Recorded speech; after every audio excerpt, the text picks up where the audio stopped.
Pag nilayo mo, where's the best location of the cistern? Sa likod. So, away from the septic tank. Dito naman, okay, maganda sitwasyon to. So, ikon ko na lang, i-transcribe ko sa inyo. May kliyente, pinagsabong niya, pinagharap niya yung kayo, architect, at saka yung sanitary engineer. Ang gusto niya kasi mangyari ay magkaroon siya ng basement. Sa basement, andun yung driver niya, at yung driver niya may sariling toilet and bath. Pwede ba? So, mag-itis pa sa sinabi ng kwan, ng sanitary engineer, pwede pong mangyari yan. Pero ikaw skeptic, bilang arkitekto, kasi alam mo na matrabaho, mahal, at saka mahirap ang mag-akyat ng waste na may solid particles papunta dun sa main sewer. So, ito recommendation mo. Huwag niyo na pong lagay kasi mahihirapan po. Okay? Because, if pipilitin natin, pwede mangyari, but it would be very costly at the same time high maintenance. Yun ang inisip mo bilang arkitekto. Ano inisip ni sanitary engineer? Pwede mangyari. Right. Pwede mangyari with that price na mahal. Okay? So, yun ang isa sa mga design considerations na hindi niya tinignan. So, project located sloping site line sa basement with toilet and bath. Where would you locate the septic tank? So, syempre, nasa ilalim yan ng ground. Hindi nasa basement. Therefore, ayan. So, mahirap talaga. Ngayon, mapilit eh. What if there's an existing septic tank prior to the construction of the basement? What will you do for the new T&D at the basement? Okay? Again, panindigan mo yan. Huwag mo na isipin kung ano yung solusyon. May solusyon yan si sanitary engineer pero pagpilitan mo not to make a toilet and bath at the basement, it is too much work. Okay? Praktikalan na. So, kung talagang pipilitin natin katulad ng gustong gawin ni sanitary engineer, then your toilet is a system known as macerating. So, sinabi macerating yun, may rotating cutting blade na sinachap-chap niya hanggang mag-liquefy yung human waste. And then, pagka na-liquefy, liquid na siya, pwede mo nang i-pump out. Diba? Trabaho. So, ayan. Ganyan po ang macerating toilet. Ayun, no? Gigilingin ko yung time mo. Eh, pagka nagiling ko, i-pump out ko na kasi liquid na lang. So, may matitira mga burak. Na sino maglilinis ng burak? Ha? Yung driver mo. Tayo mo yan, linisin mo yan. Sabihin mo dun sa driver. Ma'am naman, binigyan mo nga ako, paglilinisin mo naman ako. Si Inday, sabi mo. Inday naman. Ate, may sakit ang nanay ko, uwi na ako. Diba? Mga drama minsan ng mga kasambahay natin, nahirapan. Uwi na raw sila. Diba? So, what would be the consideration when providing a septic tank? Siyempre, luyo mo sa may tubig. Diba? And, what is an alternative to the conventional septic tank? Eh, di katulad na sinabi natin kanina, aerobic. Okay? We're done with that? Putong utak na ba mga anak? Konti pa, konti pa. Ito konti lang to. 776 lang yan. Storm drainage. Storm drainage natin. Vertical conduit at conveys water. Obvious po ba? That is nakamatayang downspout. Okay? Then, used to convey water from the roof gutter to the catch basin. Again, downspout. Intindihin lang natin yung wordings. If your site is sloping towards your adjacent neighbor, di ba kasi pababa yun sa road? Ito ngayon pababa dun sa kapitbahay mo. How will the drainage be? So, parang may canal system sa gilid ngayon. Trench. Okay? Alongside the property line. So, ganito. Halimbawa, pababa dito. Okay? Pababa. So, ayan na po. May gravel, di ba? Madidistribute yung tubig ulan dyan sa gravel. Ma'am, paano yan? Akala nyo ng gravel yan, ha? Oops. Ayun yun. So, meron kang French canal. For aesthetic purposes lang po yun. Diba? Ganda-ganda ng gumawa ng landscape nito. Taba ng utak. Next. In a storm drain system, it is used to prevent aggregates, mga debris. Doon muna para siyang drum trap. Nandun may mga dumi ng pusa, kung ano-ano dumaglag din sa bubong mo. Unwanted objects from entering the drainage system. So, dito muna siya, lilinisin mo rin yan. Tubig lang yung patutuloy natin. Therefore, that is catch basin. Okay, kita nyo, bilis.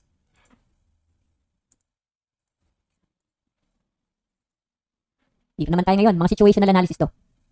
Kasi remember, when you're given utilities, there will be 5 questions for every situation. 35 items means that you have 7 situations times 5 questions, 35. Here, situational. Ayan. IT terms, nandiyan pa rin. Sa previous 2 exams. Plumbing brochure, fittings, meron. Plumbing of simple residence, konti. Sabi nila, meron din daw.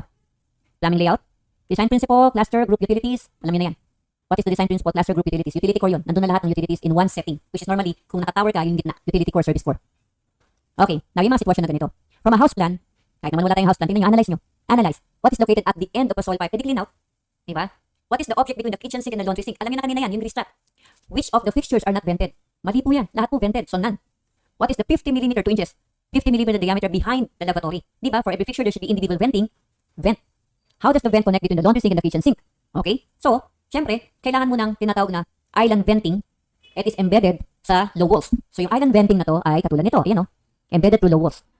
So, tingnan nyo to. Ito yung air chamber niya, oh. Ito yung P-trap. So, kita nyo yung P-trap, may venting. Yung venting niya, tinatawag na loop vent with the ED, aka island vent. It is embedded through low walls. Next. Kung magbabasa na naman tayo ng mga ito, nasan daw yung water line? Pag pumasok yan, from the main water line, papasok sa inyo, nasa property yan. So, nasa property mo, ibig sabihin, nasa ilalim ng lupa, which is now alongside perimeter fence mo. Hindi pwedeng alongside building line, nandito yung catch basin. So, alongside perimeter fence. Yun na po yun. Isometric, alam niyo naman. Size ng supply pipe, yung tubig nyo, may diameter, ang pipe, supply pipe. So, nagre-reach siya sa media 1, media 2, which are nominal commercial diameters. Location of pipes on plan. Wrapping in. Embedded saan? Sa floor, sa walls. Then, from a set of plumbing layout, identify the drain pipe that are vented, lahat po vented. Compare the pipe sizes of the pipe coming from the storage, yung water tank pinanggalingan, and the supply pipe of the last toilet fixture. Ano nangyayari? Lumiliit yung diameter para makarating doon. So, na prinsipyo, pipe diameter decreases to increase pressure. Okay? In the service pipe layout, overhead or under the floor. Ba is the service pipe? Is the service pipe layout overhead or under the floor? Kailangan may isometric layout nito. Kita nyo naman yun kung nasa kisame yun, nasa ilalim. Locate the grease trap. Ayan, immediately outside the kitchen area. Locate the clean out. upper end of a fixture branch. Is pipe A and B on the same level? Alam niyo na yung prinsipyo, water 6 is on level. So kung yung pipe A ay mas mataas at B ay mas mababa, mas malakas ang pressure ng tubig sa B. What will happen if B is installed higher than pipe A? Pipe B will have lesser pressure. Which pipe serves as the vent pipe of the laboratory? Di back vent pipe. Okay? See, praktikatin kahit walang floor plan. Then, kung ito naman, mga centralized mechanical system, HVAC, ACC, air cooled condensing unit, likod yan, condensate pipe, yung nagtutulo dun yung aircon nyo. Fan coil unit, kung ito ay multi-split, meron ito. Kung 1:1 lang, wala pong FCU. Then, electrical plant data, mayroon siyang computer shop. Tapos na naglagay siya ng computer sa ground. Number of computers in the system at the ground floor, mas marami ang install sa ground floor. Bakit? Mas malapit siya sa source. So, pagka malapit ka sa source, mawawala or hindi magkakaroon ng intermittent signal. Location of server, ground floor near source. Kind of power safety device ideal for this kind of system. Alam niyo naman, ang mga computer ay protektado ng auto voltage regulator at saka uninterruptible power supply, UPS. Size and capacity of wiring, alam niyo po, electrical to, plugging to, so power layout, and therefore it is aligned with 3.5 mm square diameter na power layout. Clear? Okay, during site inspection, architect notices that a soil pipe will cross the beam. What should he do? Okay, napaka-conventional ito. Sa totoo lang po, nangyayari na to. Pero sige, magpaka-conventional tayo. Sabi mo na lang, locate nyo na lang yung pipe sa ibang lugar. Huwag yung mag-cross sa beam. So, okay, prior to the scheduled concrete pouring, you were asked to inspect the column to be poured. You notice that there is a PVC pipe for the vent stack inside the column. What will you do? Again, nangyayari din po ito sa tunay na buhay, pero syempre conventional na naman yung tanong. Therefore, para locate nyo na lang, para wala ng problema pag nagbuhos, dapat baan lang yun nandoon. Wala pong mga PVC pipes or mga downspout. What should not be allowed to cross the beam? Parang kanila lang yung fabrikaran lang, this soil pipe. Okay? There are several reasons why soil stacks are not allowed in columns, which is not the reason. Minsan yung mga double negative na yun ang nakakalito. Bigyan natin to ng pandiskarte. Tanggalin natin yung nut. There are several reasons why soil stacks are not allowed in columns. Ano yung mga rason? At tinanggalan natin nut. Pagka ikaw ay naglagay ng soil stack sa loob ng column, mag-interfere sa bars. Pagka ikaw naglagay ng soil stack sa loob ng column, lalaki yung iyong column. Pagka ikaw naglagay ng soil stack sa loob ng column mo, mag-e-emit ng gas, magde-deteriorate yung concrete. Pagka ikaw naglagay ng soil stack sa column, hindi niya madidetect ang cracks and leaks. O ano ngayon hindi? Yet? Ganun lang mag-analyze if you have a double negative. Yan yung mga nakakatakot minsan eh. Kasi pag nalito ka na sa sentence construction, iba ang interpretation mo ng mga ganyang may dalawang nut. Next, water coming out of forced contaminated polluted. Alam niyo na nga siya kanina dito? Crossing of water and sanitary pipes. Kaya nagkaroon ng contamination and pollution. An opening of sufficient size for man to gain access to. Of course, it is at a 0.60 or 600 mm. That is the manhole. There. Ano manhole dimension? 600. Okay? Maximum distance of manhole per sewer line is at 91.44 or 300 feet. Okay? Maximum distance between manholes shall not exceed. Yan na po yan. Which is not a rule of thumb in designing a drainage. Tanggalin ulit natin to. Not. Ano mga rule of thumb sa pagde-design ng drainage? Kung maaari lang, expect mo na para mas madali yung flow. Kung ilalagay mo sa ilalim, ilagay mo siya sa compacted soil. Okay? Dapat nakalagay siya sa driveway. Diba? Alam na mo na, hindi rule of thumb ang letter C. Okay? Next, where are storm sewers usually placed? Pag tinignan mo ang cross-section ng road mo, ang mga storm sewer nasa tagiliran. Okay? So, it is near the curb. Kung under the sidewalk or under the road, on wide road, main water line yun. Kung nasa center, that's main sewer. Where to locate sanitary sewer? So, may answer na po siya. Adjacent to curb, so malapit sa curb, on side street. And under the pavement, in narrow street. Best location of water supply street is narrow. Kung alley or eskinita, malapit sa building line. Kung road, malapit sa gutter or curb. Best location of water supply street is wide. Nasa ilalim po ng sidewalk. Best location of telephone lines. We're talking of telephone line nasa poste, which is, syempre, nasa gilid. So, near the curb. Ganyan lang po yan, no? So, nasa water mo, nasa store, nasa tagiliran. Gitna po ang main. Mga tagiliran na nasa sidewalk. Halimbawa, ito po ang inyong mga electrical, telephony, internet, cable providers, etc. So, from the illustration above, which we can change directions of the water supply. Ito yung plan, ito yung isometric niya. Nag-change ng direction. Change ng direction. Nakikita niyo po ba? Change direction. Ayun, no? O dito. Elbow. Fitting ang hiningi. From the illustration above, which fixture takes more pressure. Sige nga, gusto kong makita to. Number 22. Can I see? What's your answer for number 22? 5 na oras. O nga no, drink daw, sige. Tingnan nyo ha. Tatanggalin ko yung mga mata nyo eh. Kung ganito binigay, sayang yun oh. Water closet kayo dyan, tingnan nyo nga ito oh. Water closet, hindi ba? Nasaan dyan, hindi ba ito? Tingnan yung urinal nyo. Di ba mas mababa? Sasaktan ko kayo eh. Urinal lang pinakamababa. So, siya yung nagte-take more ng pressure. Ay, sis Bombay. Urinal ang answer ha. Next, from the illustration above, which statement is not true? Di ba? Alam natin na urinal na. O, tingnan nyo. Hinabi pa nito. The lavatory has the most water pressure. Hindi nga eh. Urinal nga eh. So, siya yung hindi totoo. Kasi yung vertical water supply is embedded sa CHP wall. Tama po ba? Lahat ng fixtures po may angle valve. Ang supply ng tubig galing sa west kasi 25 to 20 oh. So, galing sa west. Here? So, hindi ito totoo. Di ba? Tayo ha. Kalas ng mata ha. Where did the water supply come from? Eh, ito na nga oh. Galing dito sa mas malaki paliit. West. Uy, pupunta west light dito. Hindi nyo kanyon. Hindi nyo genre. Si Ma'am Eileen, BTS talaga yan. Ako rin, pag-iipunan ko Westlife. Okay? Kahit mapunta ako sa picture, basta manonood ako ng Westlife. Okay? Sama tayo, Ma'am Eileen. Okay, from the illustration above, where did the water supply for the water closet come from? Kami nalito na naman dito. Saan yung pinanggalingan bago bumaba? Yun ang ibig niya sabihin. Kita niyo to, obvious po ba nasa kisame? Ito po yung underground. Ito po yung embedded sa wall, mga ganyan. So, nasa kisame. Where did the water supply for the water closet? Ito yung water closet come from. Kisame, pinanggalingan niya. Okay? Next. Uy, tapos na dyan. Dati Backstreet Boys naman. Tawa ko na, hindi ako may gusto. Siyempre yung anak ko, sinamahan ko, beacher kami. Dun sa MOA, arena. Ang lit-lit na kumakanta. May katabi kami, Die Hard. Meron siyang, alam mo yun, yung nakalagay yung mga pictures ng kwan. Hindi, ang kulit ng pamangkin ko. Kinuha mo, Tita Ani, oh. Kala mo naman, nakikita ng Westlife yung kanyang, huwag ka nga mabasa ng trip. Baka tayo saktan yun. Hayaan mo na. Kung fan, eh. Sige. Okay. Situational. Dito tayo ngayon. Building automation sa firefighting system. This is the last slide, actually. Pero after this, meron pa nga yung mga bago, ha. So, sige, mag-extend tayo ng konti. Okay, hindi naman tayo abutin ng alas 12 dito. Okay, alis pa si Mamaylin. Okay, so, building automation for firefighting system, simulan natin. Common term for building which is outfitted with automatic fire suppression. The term, it was crafted before. Ito yung unang-una, way back 1996 simula. Ang tawag sa kanya intelligent building. Saka sinalagyan ng mga commercial na mga names, etc. But still intelligent building. Okay? Computer-based control system installed in building. Ito, binigay din sa board exam lately. So, namamanage niya yung building. Napapatay niya yung mga dapat patayin kung hindi ginagamit. Lahat, firefighting, electrical, every system. So, it's known as BMS. Okay? Building Management System.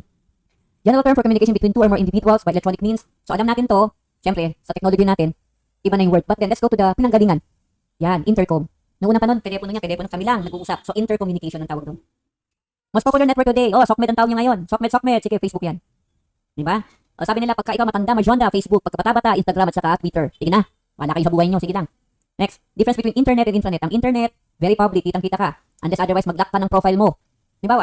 Gusto niyo akong kaibiganin, tapos nakalock naman yung profile niyo. Bakit ko sa kaibiganin? So, dapat nakikita ko sino kayo. Pag nakita ko, gusto kong kaibiganin, tapos ang graduate. Uy, sa eskwelahan ng architecture. Confirm. Respond. Kailan po, pasensya nyo na ha. Kasi, ang pending ko pa is, nasa 1,000 something na friend request. So, iniisa-isa ko po yun. Pero pagka nakalock ang profile, sige. So, okay, lock. Kung gusto niyo maging kaibigan ako. Sige, internet. Ano internet? Internet, PME. Private message me. So, mas kwento.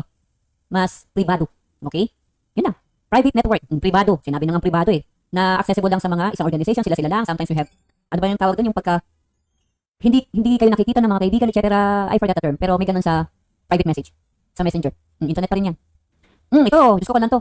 Abbreviation lang. Identify yung PABX daw. So yung PABX is, ayan, Private Automatic Branch Exchange. PABX. Office plan, supervisors work, station, clerical tables, what type of communication would you use? Even if sabihin natin internet or intranet, mga ganyan. Telephony pa rin ang magpre-prevail dyan. Siyempre, mga PBX na tinatawag. Telephone is PBX. So pindot lang, na-connect doon, etc. Still, that's the best communication. Nakakatawa naman dito talagang, ano ba to? Ahente ba ang dito, ang naglagay nung question? Supplier for data telecommunication, kitang-kita nyo naman. So ito yung mga pipindutin mo, makikita ko, or audio. Nakikita nila yung frequency ng voice mo. Kung ikaw man ay nagloloko, kita nila, hindi nagmamatch. Doon sa kilala nila, ganun katindi. A-phone. A-phone. Not a telecommunication brand. O yan, Fujitsu, telecommunication. A-phone. Ito ulit. NEC ito. O so ano? First badge is electrical. Brand for electrical fixtures. Electrical. So pag nakita mo na to, electrical na yan, oh. Pag nakita mo si Philips, yan yung pangalan yung screw, Philips screw. Pag nakita mo si Moen, mga faucet or fixtures sa kitchen yan. Pag nakita mo si Osram, ang electrical yan or mga ilaw. So, a brand for electrical fixtures, Schneider. Telephone that uses radio as a base unit, we call it cordless, di ba? Or wireless. Ayan. Then, pareho lang 13 and 14. Installed in ducts and mechanical passageway to prevent fire from spreading quickly. Automatically closes when it detects fire or smoke. So, bababa yun. Yung may fusible link yung bababa yun para hindi na mag-spread yung sunog. That is known as fire dampers. When water comes out as soon as the fire sprinkler is activated, the system is known to be reaction. Okay, fire addressable system to. A sprinkler system is for sensitive documents. Ay, ito, naulitan naman to sa board exam. So, reaction yan. Okay? Highly recommended for sprinkler system designed for high hazard aircraft na ulit din to. So, foam water. Okay, foam water yan. Nag-spray ng foam sa sprinkler niya. Foam water. This... Hey, wait lang po. Wait lang po. Hello. Hello. Oh. JPT pa ako, hindi pa ako tapos. 6:30. 6:30 ako. 6:30 ako alis dito. Okay, nakaharap pa ako sa akin. Okay. Mga disturbo sa buhay. Anyway. So, dispenser stream or spray water, sprinkler system. Ayan. Yan ito, papa-identify lang naman sa inyo. Ito, oh. Dating trend yan, locomotive. Mukhang trend eh. Isa for engine. Okay, isa for engine. So, sige. Dito tayo oh. Ano raw yung 1A? 1A ito. That is smoke detector. Ano yung 1B? Okay, 1B. Yun. Ayan. So, tingnan nyo lang sa illustration. That is the Siamese. Ito. Sabi nila, blower daw, blower. Sirena po yan. Then, ayan. So, that's the firefighting pump. And then, E. Oh, madami nagkamali dyan. Ginawa ba mga upright? Tignan nyo nga yung, pag yung tubig, ganun ba? Baba mo, hindi pa ganun yung tubig. So, pendant yan. Okay? O, ito. Tatlo lang naman klase yan eh. Ano to? Akyat ng tubig, pababang ganun. So, that would be upright. Figure 2B, ito. Oh, ipaglitan nyo ulit. Pendant yan. And then, 2C. Pang sidewall. Normally yan, tinatapat yan sa mga pintuan kasi kung nag-iinit ka yung pintuan, pati lock set, dapat lumamig. Sidewall. Minimum height of Siamese connection from the ground line. Medyo kanto. It's a twist of the old fire code and that of the new fire code. So, dito sa part na to, tingnan nyo, ito yung nakalagay din sa National Building Code, which is relating to the new, sa kanyang IRR. All Siamese inlet connection shall not be less than 30. Not less than 30 walang 30 dyan, minimum ang tanong. And nor more than 1.2 meters, ito yung 1.2, so hindi minimum. Okay? So, definitely, kung 30 yan, 38 ang gagamitin mo, and 38 is from the old version. So yan, hindi po dapat ito. Dry pipe, dry standpipe, wet standpipe. Suppression system is when you use, ito, ang laman nito ay liquid carbon dioxide at pumupunta pa sa sprinkler, at yung sprinkler niya, yun ang nagpo-produce ng foam water. Suppression. Smoke prevention is as important as fire prevention. Okay? And protective devices in kitchen is not smoke detector kasi talaga naman literally may smoke sa ating kitchen. Ang tinitingnan niyo yung temperatura, pag sobrang init na, especially when there are simultaneous cooking and nagkakaroon ng pag-akyat ng temperatura, there might be a possibility of combustibility na tinatawag. So pag halimbawa, na-reach yung temperature na yun, medyo nakakatakot, nag-a-alarm siya. Okay? So that would be the heat detector. So it is about temperature, not smoke. Yan. Heat detectors are distinguishable from smoke detectors by having wide openings to the surrounding atmosphere to allow good movement of air around the external thermistor. Thermistor is that parang thermometer niya. So pwede siya sa smoky, ang kitchen may smoky under normal condition. Clear? So ito, hindi man binigay na itong mga ganito because nung binigay ito, medyo questionable kasi it's already more of a manual for firefighting and it's more for mechanical engineers. So nawala ito. Mga to. Oh, hidoks. Ayan! Habos na! O ito po, teka, hindi pa tapos actually. So ito na yung ating tinatawag na ting-ting naman ng ting-ting to. Oh. Ting! Wait lang po. I-mute ko lang. Baka kayo nagagambala. Mga MPLE pala to, mamaylin. Ingay-ingay. Yung mga MPLE na kwan. Okay, yung GC ng MPLE. By the way, meron kaming master plumber. Kung gusto niyo pang kumarir ng isa pang kurso, sige po ha. Mag-enroll po kayo. Nandun po si Sir Jeboy. Naku, matutuwa kayo. Ito, so, nasan? So, these are the new ones. Ay, syung nga. Nasan ka? Ayan. Slide tayo. Current slide. Additional questions. Start na? Start na po? DJ girl. Kayo love ko yun. Galing magturo na. Napapahanga ako sa pagtuturo na sa totoo lang. Estudyante ko dati, mas magaling pa sa akin. Okay. So ito, mga tips lang. 5 questions daw. Timing valves. Identify your safety valve, check valve, gate valve, among the figures. So, yan. Para malaman natin, ano pagkakaiba ng relief valve sa safety valve? Ang relief valve po, nililimit niya yung pressure. Ang safety valve po, nire-release niya yung excess pressure. Nakikita niyo yung difference? Yung opening ng relief valve, directly proportional, medyo may pagka-konting scientific to, safety valve opens almost immediately. Ang relief valve, open when pressure switch. Ang purpose naman ng safety valve is protect people. Okay? It is used to release excess pressure without operator assistance. Set point of relief valve is usually 10%, ito 3%. Relief valves are divided pop type, direct operated, safety valve. So, ang punto, kung titingnan natin dito, alin dito ang safety valve, alin dito ang relief valve. Okay? Ito po ang safety valve, ito po yung relief valve. So, nakikita niyo kagad na itsura. So, pagkalimbawa, identification lang naman na yan. Now, 5 questions about pumps. Jockey, centrifugal, submersible, fire pump. 1 question daw was asked about a particular figure. Image was too dark, expect na po nyo. This seems like a useful lunch for the fire pipes, which was also among the choices. Yun talaga. Didiliman nila para magdilim-dim paningin mo, para hindi mo ma-answer. Pero focus lang tayo ha. Ano jockey pump? Ang jockey pump po ay isang elemento ng firefighting system mo na ang purpose niya, okay, pressure maintenance pump. Mini-maintain niya. Kumbaga parang sa booster siya, nagme-maintain. So kung titingnan natin, kasi illustration lang naman ang nag-matter dito eh. Tingnan nyo, yan ang tsura niya. Jockey pump. Okay? At pag nakita nyo, halimbawa, illustration ganito. Napapansin nyo, na itong mga ito, yan yung firefighting pumps. Okay? Pero pag nakita mo ngayon ang mga jockey pump, ito. So nakikita, distinguishable firefighting pumps from the jockey pump. And here, tingnan nyo, firefighting pumps, jockey pump. Are you with me mga nakis? Centrifugal, may rotor. Rotary, may impeller. Kayang-kayang bumato sa mas matataas na mga lugar. Ito rin po ginagamit para sa mga zoned buildings with hydropneumatic na tank. Ito naman ang mga submersible pump. Dalawang klase ng submersible pump. Isang submersible pump na ginagamit sa sump pump, sump pit.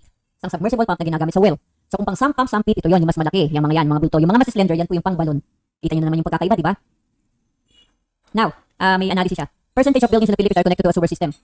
Tapos yung susunod, percentage of buildings not, dapat not. So kung titingnan nyo, nag-typo error daw siguro. Yun ang sinabi niya. So kung dito ang tanong ay connected to a sewer system, dapat ito, at saka ito mag-add sa 100%.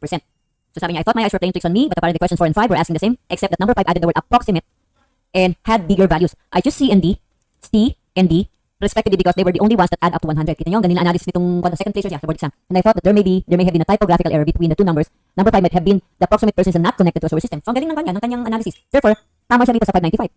Okay, sorry, 595. And dito, reference sa isang Google search, only 5% of the total population is connected to sewer network. So yun yung answer niya doon. And 95% of course are not connected. Are you with me? Galing na. Then, dito naman, hindi pwedeng gamitin for floor drain. So meron tayong stainless steel, check. Di ba? Steel. So kamag-anak pa rin stainless steel, check. Tapos doon, cast iron, kamag-anak pa rin ito. But ang copper, hindi pwede kasi po madali pong masira or mag-corrode ang copper. So kung plastic, mas magaling pa nga HDPE sa plastic sa copper. So kina steel, iron, or HDPE ginagamit. Then, cast iron, stainless steel, or PVC ginagamit. So copper talaga hindi ginagamit. Okay? Now, supplies the east zone. Naulit lang to eh. Manila. Ang Manila water ay sa east zone. Ang Maynilad water is sa west zone. Also known as the one-way valve. Ano po, di ba? Isang direction lang, one way. So, kita nyo na ulit. These are again from the previous two board exams. The one August last year and the one in January. Check valve. One-way valve. Basically a one-way valve. Used to prevent backflow. Regulates flow. Regulate. Pinapasilit niya, tinothrottle niya. Blow valve. Regulating flow. Clear? Next. Oh, nagtanong daw ng butterfly valves. Ayan, ang butterfly. Yung may disc at nasa isang rod rotating. So, used in pipe as a shut off flow. Ball valve, tinanong din. So, yan, yung bola sa loob. Rotating the ball quarter turn. Close, open. Yun lang po yun. It is also a shut off valve. So, tingnan nyo ito yung mga shut off valves. Kaya ang term na shut off valve ay napaka-generic. May ball valve, gate valve, globe valve, angled. Ito yung angle valve. May straight. Tingnan nyo angled. Masabi angled. Ito yung angled. Ito yung straight na valve, shut off valve. Angled valve, straight. Up and waist, ito yun, sa mga irrigation. Tapos noon, ito seldom ka na makakita. So, tingnan nyo, nasa nakalagay needle valve dito nilagay. Katabi ng ating ball valve. Pero hindi naman tinanong itong needle. Kaya nang pinakita ko na ito yung 7 klase ng shut off valves. Oh, higher levels, naalala? Trick question daw, I asked how, not what to use. But then, it's important for you to decipher na talagang pinupunta niya sa system. So kung ganyan, higher levels, nakikita nyo yan na electric submersible centrifugal pump. Okay? Centrifugal yan. Higher levels Then, component in a pipe cylinder that changes this pipe from larger to smaller bore. Reducer. Okay? So next. Yan na naman si walang kamatayang PABX. So kung lang yan, abbreviation lang. Saan ba? O PABX room. So lahat yan, kinokontrol niya lahat ng telephony. FDAS stands for Fire Detection and Alarm System with an Annunciator Panel or tinatawag na FACP, Fire Alarm Control Panel. So fire addressable to. Kontrolado ng computer lahat ng system. ISDN stands for, ano po ibig sabihin nito? ISDN? Yun. Integrated Services Digital Network. So ano pong pangyayari dyan? Pagka ito yung mga tore, pupunta po sa mga pan natin, sa tinatawag nilang server, which is the hub. Then, ito ang kanyang pinupuntahan mga local area network. So ito yung modem. Okay, ito yung bridge niya. Pwede rin sa telephony. So that is again, Integrated Services Digital Network. End-to-end digital connectivity, enhanced subscriber signaling, wide variety of new services, blah, blah, blah. Okay? Next. What does ACD stands for? ACD is automatic call distribution sa mga telemarketer, sa mga call center agent. So, inviting caller, tapos na callers in queue, tapos representative. Hindi ba sabi, all na busy now, please stand, mga ganun. Di ba ibig sabihin, pinapahintay ka, tapos may music ka na rin paulit-ulit, tapos na nakatulog ka na, tapos na 30 minutes na, nandun ka pa rin. Sige, yan yun, ACD yan. BMS stands for Building Management System. Okay? Katulad kanina. Yan, lahat yan, kontrolado niya. Building Management. BIM, ano ibig sabihin ng BIM? Alam niyo yan sa mga nasa trabaho. Building Information Modeling. So pagka naka-BIM ka lahat, pati structural analysis, detailed design, lahat yan, yung natrabaho niya. Virtual Knowledge Repository that aids in detection of collisions within and among building system para hindi magkaroon ng overlapping. Para coordinate lahat. Building Information Modeling. UFI. UFI stands for? Ano yan? Diba? Hard drive na sinasabi niyo, USB floppy interface. Interface with a computer over a USB port. Okay? External hard drives, flash drives. CFM stands for cubic feet per minute. CFM. So ito yun. Para malaman natin kung paano mag-compute ng ating, kung paano ang kapasidad ng aircon sa isang room. Refrigerant. Okay, ang refrigerant natin, yun yung Freon na sinasabi. So ito yung mga history ng mga refrigerant. Ito, nakakasira ng ozone layer noon. Napalitan nito. Pero tinanggal din to. Ito na, R41. So hindi siya may konting ozone depletion rate. Ay, zero pala. It has an ozone depletion rate of 0. And then ito ngayon yung pinakaginagamit. Okay? So yun na. Baka tanong na yan, yan yung Freon. Yun lang po. Okay? Sprinkler system that is best used in basement levels. Basement. So kulog. Wet pipe ang gamit. Basement. All basement installations, irrespective compartment, automatic sprinkler system, which is wet pipe siya. Sprinkler system employ automatic sprinkler that attach to a piping system containing air or nitrogen under pressure. Ano po yan? Okay? So ito po, tingnan nyo. Kung ganyan, talagang tubig, kung ito mist, 90% less water mist, ultra fog water mist. So ang answer po natin dito ay water mist. Okay? Yun, supply ng atomizing media, air or nitrogen. Water mist. Large quantities of water needed to control the fast developing fire. So putok kagad yung mga sprinkler, deluge. Okay? Samantala yung mga iba, yung mga automated, isang area lang kung nandun yung sunog. Ito talaga, pagka nakikita niya na mukhang massive tong sunog, putok lahat ng sprinkler niya. Deluge ang tawag doon. A system with appropriate discharge devices, extinguishing agent discharge, used for museum, display area, spray foam. Tawag dyan.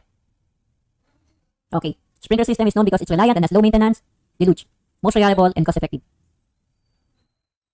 Next. Ano disadvantage ng dry pipe? Kasi yung answer ng iba dry. Yan ang disadvantage, higher installation and maintenance cost. So, ang most reliable cost effective is deluge. Wet standpipe. So, syempre may tubig. Dry standpipe, asa sa bumbero. Yun lang naman yun. Which is to connect PPR. Diba? Naulit kanina. Fusion weld. Katulad nito. PPR to. Green. Hables. Alam nyo na. Gasket. Structural gasket. Katulad kanina. Connect PVC. Syempre, walang kamatayang solvent. Cement. Concrete pipe. Syempre, cement grout. Ayan. External grout. Then, connect HDPE. But fusion nga to. Electrofusion yan. Copper pipe. Okay? I stand corrected here Soldering dapat to. Soldering, hindi po electrofusion. Soldering po, copper pipe. Sorry po. Kailangan maapan yan. Mabago ko yan. Yan, connect pipe, soldering. Bakit ganon? Sige. Ayan ang malupit. Ito, oh. So, kung natin, tingnan nyo. Kung ganyan, mamatay-matay ka na sa tapat. Paano kung malalaman puro mga black and white? Sige, tingnan natin, Bakit? Ito ang brass fitting, tingnan nyo. So, from a colored feature to a black and white. Napapansin nyo, yung mga pyesa niya, threaded, ganyan. Okay? Pansin? Which is somewhat, kita nyo yung relationship. Siya hindi kayo bibigyan ng colored, pero ito yun. Kasi ang brass talaga ay dilawin. Ito, walang kulay. Pero makikita mo, it's about the threads. Okay, next, tingnan nyo. Stainless steel. Ano stainless steel dyan? Okay. Kasi ang mga ang stainless steel, ang tendency niya ay sumabit sa mas manipis. Okay? But hindi ito, again, pyesa-pyesa yan, nakikita nyo. Pero ito, meron siyang mga ganito. So, ito ang indicator Itong part na to, yung stainless steel. Okay? Yung wala siyang hub, tuloy-tuloy, stainless steel yan. Next, copper fittings. Alin ang copper fittings dyan? Tingnan nyo. Kung titignan yung tsura, ang mga copper fittings ay walang thread masyado kasi sinosolder. See? It's all about the so, figure E. PVC, obvious ba? Ayan, So, figure C. Okay? PTR. Mayroon siyang plastic at sa loob ay mayroon siyang thread. So, it's a fusion between metal and plastic known as compression fittings. Diba? So, madali nyo nang tingnan. Ngayon, alam nyo na, may clue na kayo kung paano ko ibabalik mo yan. Used to limit the amount of current in an electrical circuit. Ballast. To start a fluorescent starter. Use in LED lights. Driver, ang tawag doon. Use in CFL, ballast pa rin po yan. Yan ang ballast niya. Use in P5 lights. Ballast. Yan, P5, electronic ballast. Safety switch, ayan, sabi niyan. So, kung titignan natin, Diyos ko po, itong bigyan kayo ng ganyan, ano na? Safety switch. Tingnan nyo yung tsura ng safety switch. Tingnan nyo, Clear? That's a safety switch.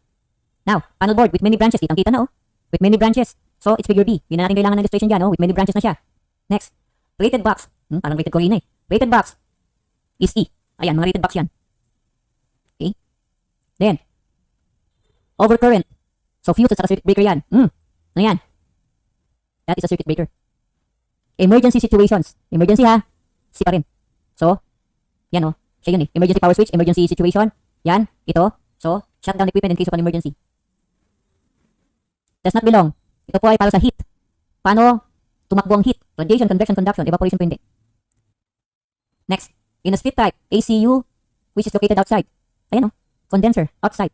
Unit, outdoor unit. Indoor unit, evaporator. Air well, ito po ang air well. So, meron kasing topic na nilagay. Meron pong about air well. So, nilagay ko na dito. Porting close within walls and open at the top for supplying air to windows. Also called air shafts. Wet wells. Ang wet wells, portion of the water and wastewater pumping station. Okay, that receives and temporarily stores wastewater for the purpose of pumping and may also be incorporated in screen. Wet wells. Here, kumbaga cistern for non-potable water to wet wells. Dry well, cesspool yan. Okay, the water bleeds into stone and filters into the ground. Dry well, cesspool. Then, yung distance. Yan po. Kung ito ang mga TV mo, ayan, meron naman po. Kaya lang, hirap naman nito. Kasi, depende sa laki ng TV. Minimum is 1 meter for 25. Pagkalimbawa, baka itong tinanong 52, so minimum, maximum, ayan po yan. Okay? And we're done. Kapagod po ng mga anak. So, tama, formulation is the key. Tama, times 2. Tama, 1.5 to 2.5 factor. Pasado na kayo. Okay, ayan ha. Alam ko na ulol kayo. From 2 to, nag-extend na tayo, 622. Gabi na sa lipa. And ayan, I wish you luck really. I really want to see you sa susunod na convention ng UAP next year, April 2023. Pero baka makita ko na kayo sa mga convention or conferences kasi member na kayo ng isang chapter ng UAP. So, do not forget me. Do not forget me pagka ganyan. And sana magkita tayo. Sana magkakaharap-harap tayo. Sana po wala na masyadong issue ang pandemic. And sana may testimonial dinner na para sa inyo. Siguro magkakaroon. Ay, galing. Tayo na ulit. Pagkapan na magkikita tayo kasi you are in our testimony or JPT testimonial dinner celebrating yung pagpasa nyo and being architects of June 2022. Di po ba? Okay. So, uwian na. Uwian na kasi kayo yung mga kakanta ba ako, Mama Eileen? Bagong arkitekto, bagong mukha. Ayan, hindi na Andrea. Bagong arkitekto, bagong mukha. Ayan. Diba? So, good day sa inyo. Review niyo lang po ulit yung pinag-usapan natin. Siguro man naging mabilis ako. Pagpasensya na, kailangan i-cover ko lahat with the additional pa para meron kayong bonus para alam niyo ano nangyari dun sa previous board exam. And this could help you a lot in analyzing. Remember, wala pong lumalagpak sa utilities. Please note that i-focus nyo sa iba. Huwag sa utilities. Kayang-kaya yan. Okay? Kayang-kaya nyo ipasa ang utilities. So again, thank you for being part of your life, sa inyong endeavors, sa inyong journey to become architects. Salamat po sa inyo for choosing JPT. Okay, good night.